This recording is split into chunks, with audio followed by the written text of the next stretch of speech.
from where you live. We made it just in time. Welcome to Week 5 of the Friday Night Frenzy alongside Andrew Pogar. I'm Rob Hughes. 10 games on tap this evening, not including Purdue Volleyball's matchup with 4th-ranked Kansas. We begin our show with one of the hottest teams in the North Central Conference, the McCutcheon Mavericks. You got that right. We're nearly at the midway point of the regular season. An impressive first half for McCutcheon. After getting blitzed by Lawrence Central Week 1, the Mavs picked up wins over West Lafayette, Jeff, and most recently on the road at Kokomo. Ken Frauheiger and company return to Ellison Stadium this evening against Logansport.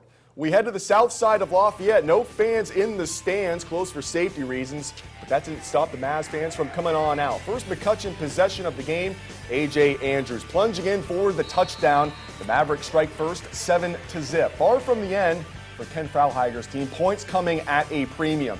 Next offensive possession, Peyton Williams deciding to keep it, and Williams doing it and doing it and doing it well. Book number 2 for 6, McCutcheon up 14-0. Same score in the second quarter, not for long. Cole Garriott sacking Ryan Bullard. That can't feel good. Garriott forcing a fumble, and Denver McLaughlin picking up the pigskin. McLaughlin taking it to the house. McCutcheon wins its 4th straight, trouncing Logansport 62-0. More NCC action in Harrison. Raiders revved up, ready to go, hosting Anderson. First quarter, Jonathan McGuire takes the snap, finds a hole up the middle, but he's hit just before the goal line. The ball rolls out of the back of the end zone. That's a touchback, so it's Indians' ball, and they capitalize. Dylan Barron at QB avoids a couple Raiders and fires away downfield. Ethan Russell wide open, and he takes it to the house. Indians take a surprising 7-0 lead. Harrison answering just before the half. Jackson Vanderwielen throws a dart to Joseph Frazier. Game tied at 7 at the intermission. Must have been a good halftime speech, though. Out of the break, he drops it off to Dawson Danke, and Danke off to the races down the sideline. Raiders take a 15-7 lead after the 2-point conversion. Finally, some separation in the second half. Up top, lob to the back of the end zone. Adam Sturgeon bobbles it, but he collects it. His feet inbounds for the TD. Wasn't pretty, but the Raiders pull away for the win, 35-13. We'll talk to Terry Peebles in the coach's corner. All right, out to Schumann Stadium, where this one was tied at 13 at the half. Kokomo had the ball on Jeff's side of the field. Kyle Wade puts this one in the paws of his running back, Keenan Wheeler, and Wheeler runs all the way inside the 10 and gets taken down at the 6. A few plays later, Wheeler gets the pitch and finds his way through the Broncos defense, but the Cats on top. Jeff now with the ball out of the shotgun for Matt Wilkerson, who finds J.T. Williams on the sideline. Williams high steps his way into the end zone for the Broncos, tying this game up at 19 apiece. Kokomo now up 25-19 with Jeff coming down the field in a hurry. 3rd down and goal for the Broncos. That's Latrell Brown. He gets Jeff inside the 5 on a 4th down play. The quarterback keeper here for Wilkerson, who tries to get to the outside. He is stopped by the strong Cat defense.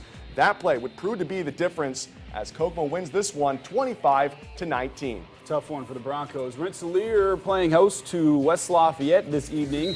Bomber QB Jalen Gilbert gets the snap. He has no clear shot, so he keeps the ball. It goes up the middle, hits the brakes, shakes off multiple Red Devils, and falls into the end zone for a touchdown. West side now with the ball. Sage Hood, big night from him. Gets the handoff, gives the Bombers a little shimmy, and he is gone. Turns on the speed for the Red Devil touchdown.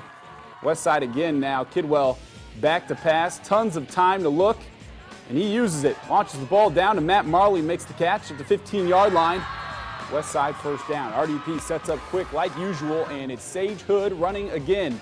Runs in the short 10-yarder. Hood would go on to rush for 234 yards and 6 touchdowns, tying the West Side record for touchdowns in a game. The Red Devils win over the Bombers 48-16. Meanwhile, over at Central Catholic, the undefeated Knights hosting undefeated Eastern Green, leading 21-7 late in the first. Jacob Page, get off my lawn. A 15-yard TD for Page, 28-7 CC. Second quarter action, Avery Denhart with the shovel pass to Jordan Turpin, and Turpin doing the rest. Every Friday, he's hustling 62 yards to pay dirt. Central Catholic up 35-7. But the Knights a little sloppy in this one. Still in the second quarter, Jeff Graham with plenty of time in the pocket, and that spells trouble for CC. Graham hooking up with Derek French for the 79-yard touchdown reception. The Thunderbirds cut the Knights' lead to 21. I think you can guess how Central Catholic head coach Kevin O'Shea Shea rather, feels about that play. He's not happy. Here's another CC mistake. Denhart looking for David Schwartz, but he airmails the throw. It's picked off by Braden Deckard. Blame it on the full moon. Now out of the half, Denhart redeeming himself. One of 5 touchdown passes on the evening. 4 of those to that guy, Turpin. Central Catholic rolls 52-13, the final score. It's a good night when you're sloppy. You can still score 52 points. Not bad for CC. That does it for the first half of the Frenzy. 5 games down, still 5 more to go. Plus Purdue volleyball coming up. We'll make stops at Delphi, Clinton Prairie, Tri-County. And Benton Central, the Bison aiming to snap a 2-game losing streak. We'll tell you how BC did against Twin Lakes when the Frenzy continues after the break. Back in a moment. We're back on the Frenzy. For our next stop, we head to Mallory Field at Benton Central. Like that. To say the last 2 weeks have been a nightmare for the Bison would be sugarcoating it. BC losing its previous 2 games by a combined score of 97-0. Ed Robinson's squad looking to get back on track this evening at home against Twin Lakes. All right, here we go now. Out to the home of the Bison, Benton Central with the ball on the Indian side of the 50. Colton Tucker hands this one off to Blake Morin, who will drive the ball down inside the 30 before he's dragged down. On the next play, scoring drought for BC would come to an end.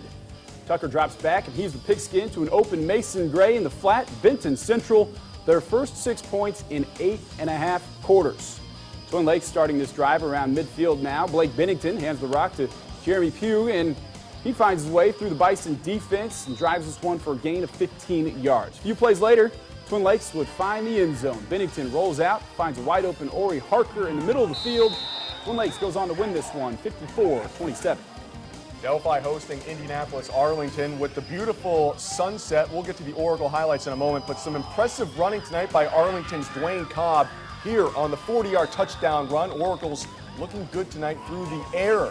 QB Weston Wendell looking and seeing Blake Carroll for 41 yards away, and he comes down with it. Yowzers. Later, it's Wendell to Carroll for a shorter distance this time. Wendell connecting then to Ben Lucas for a nice, solid gain here. And a couple of plays later, Oracle's Ty Watson getting the handoff and running it forward to the TD. That's 6 points. Then on the ensuing kickoff, Delphi trying an onside kick, and the Oracle's recovering it. Nice execution. Delphi takes this one 35-22. All right, let's head a little south to Clinton Prairie hosting Carroll. It's camo night, and the Gophers hunting for a win. First quarter, Gopher QB Colin Stroop finds Cade Selke for the first down. Later, hands it off to Sam Schoonveld for the hard push up the middle. Gophers are on the move. Stroop now back to the air, connects with Drew Scott for another Gopher first down. And he can pass and he can run. So he scrambles up the field, and he's going to come right into our cameraman's lens. Hang on there, J-Lo. Be tough. Stroop in a rhythm on this drive, connects again with Scott. Gophers turning to the Wildcat now. Schoonveld in as QB, keeps it up the middle for the touchdown, but the second half, all Carroll. Cougars roll on the road, 34-21. All right, we hike on over to Tri-County, down by 6 points. The student section still getting rowdy, though. Frank Berenda getting the handoff behind the line and trying to go wide, but gets brought down at the sideline. Cavaliers then hand it off again, this time to Cale Lawson. He goes wide. He'll get dragged down, but Cale will pick up a first down. Quarterback Dalton Justice opting to throw this time. He scrambles to get rid of the ball and throws it to North White's free safety, Terry Maddox. A close game, no touchdowns that we got there, but the Vikings win just 8-0. Well, we're opting to go down to Attica, where the Red Ramblers hosting the Fountain Central Mustangs. QB Wade Bentley with the keeper, runs it up the middle, finds some daylight, shakes another defender before he's taken down. Bentley now takes a snap, and it's a little bit of a wild one. He loses it, picks it up, loses the defender, and another, but then it's a sea of red. He's sacked for a big loss in the backfield. Second quarter, drops back, airs it out to Jake Van Cleve. He beats the defender, walks it in for a touchdown. Ramblers' Logan Harbison responding, rolls out of the pocket, passes to Chase Little. Now the side judge ruled this a catch, but another official says no, so it's incomplete. A few drives later, Harbison with a quick pass to Drew Sheridan, and Sheridan's able to reel it in, and then some, working his way past a couple defenders before he's brought down inside the red zone. Ramblers looking for another score, but no dice. That's an INT. Mustangs defeat the Ramblers 34-31. Turning over to volleyball, Dave Shondell and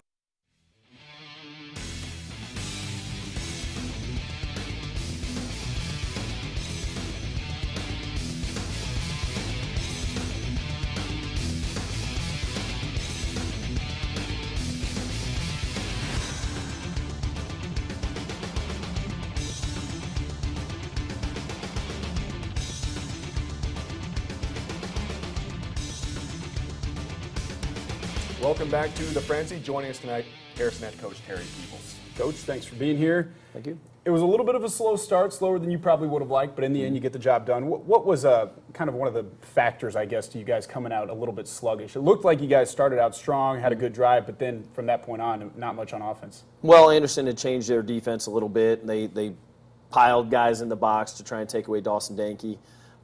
We had to throw the ball a little bit more than what we're accustomed to. But for the most part, you know, we were able to weather the storm in the first half, and the second half went pretty well. Yeah, about the second half. I mean, you're tied going into the break at 7 points apiece. Just what was your message to your team? We got to keep going. Yeah. What I asked them at halftime is, you know, we're probably, I thought we were the superior team, but we were letting them hang in it a little bit. We had to kind of impose our will a little bit on them on the first drive out of the second half. When we were able to do that, we really kind of took momentum into the game, and things went well after that. Generally speaking, you're a pretty calm coach on the sideline, but there's a couple times where I saw you get a little fiery out there. What was the message you were trying to portray by doing that? Well, I thought we had a good game plan going in, offensively and defensively, especially defensively. But our quarterback play has been a little inconsistent here in the first couple games, so we've been switching guys in and out a little bit, and we just haven't found the right rhythm. So that's the frustrating part, because that's, you know, what I'm in charge of. So once we were able to find a guy today that was playing well and stick with him, things went much better for us. Defense. These last 3 games, you've allowed 7 points per game. You lost 11 starters from last season. Just what's been the difference?